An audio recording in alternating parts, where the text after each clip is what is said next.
مرحبا بكم معايا في فيديو جديد. في هذا الفيديو ان شاء الله غادي نوريكم اسهل طريقة لحفظ فيديوهات الانستغرام. كاين الطريقة العادية اللي كيعرفها الجميع اللي هي كتضغط على علامة ديال الحفظ، ولكن كاين بزاف ديال الناس ما كيعرفوش فين يدخلوا باش يلقاو ديك الفيديوهات اللي داروا ليهم حفظ.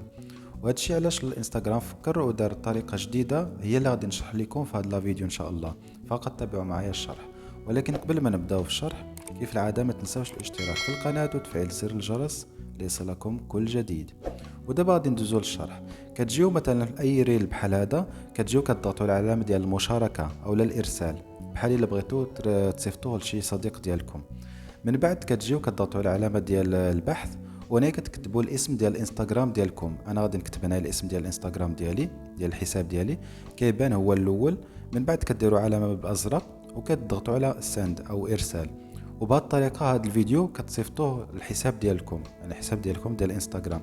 فين غادي نلقاو؟ غادي نجيو ونضغطوا على العلامه ديال الرسائل، وغادي تلقاو هنايا هو الاول.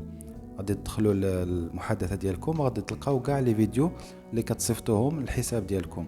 وهاد الطريقه زوينه بزاف، احسن من الطريقه العاديه. علاش؟ حيت كاين بزاف ديال الناس كيديروا حفظ الفيديو ولكن ما كيعرفوش المكان فين يدخلوا يلقاو ديك الفيديوهات المحفوظه. لكن مع الطريقه غادي يجي فقط الرسائل وغادي يلقى الفيديو اللي دار ليه حفظ.